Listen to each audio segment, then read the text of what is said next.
lo itu gimana sih? Masa hal kayak gini aja nggak kepikiran, harus dijelasin dulu?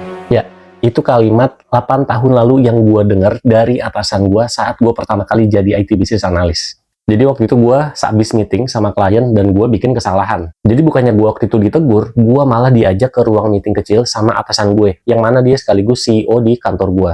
Dan jujur aja, gue kena mental. Bukan karena gue nggak pinter, tapi gue nggak berani speak up saat meeting sama klien. Gue nggak berani mengungkapkan pendapat yang mana menurut gue itu benar. Dan saat gue dimarahin, gue cuma bisa diam, gue cuma bisa ngangguk, dengerin semua ocehan dari atasan gue. Pertanyaannya, kenapa gue nggak berani speak up saat meeting sama klien? Ya karena itu pertama kalinya gue menjadi IT Business Analyst. Mental masih setipis tisu, confidence juga belum kebentuk. Dan jujur yang terakhir, gue takut salah di depan klien.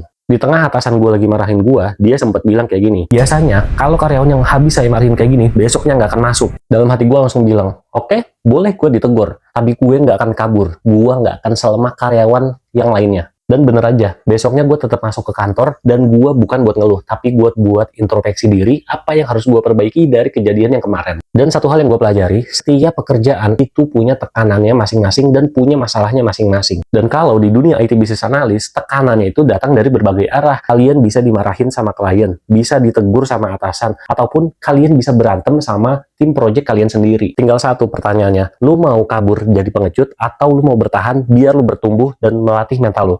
Disinilah sebenarnya mental lu diuji. Mental yang tadinya rapuh, setipis tisu, kalau dihadapkan dengan masalah dan juga konflik, mental lu akan terlatih dan menjadi kuat seperti mental baja. Karena seharusnya masalah itu tuh dihadapi, bukan buat dihindari. Tapi caranya gimana menghadapi tekanan? Kuncinya cuma satu, tetap tenang, jangan reaktif, dan jangan terbawa emosi. Kayak sedih, marah, takut, pokoknya jangan. Dengan pikiran yang tenang dan juga jernih, biasanya lu gampang untuk menemukan solusi dan jalan keluar dari masalah itu. Dan dari situlah mental lu ditempa biar mental lu lebih kuat lagi. Jadi guys, kalau mau jadi IT Business Analyst yang tahan banting, skill memang boleh, tapi mental juga harus lebih kuat dari apapun. Nah, sekarang gue mau nanya, lo pernah nggak berselisih dengan klien ataupun atasan, atau bahkan project tim lu sendiri? Coba komen.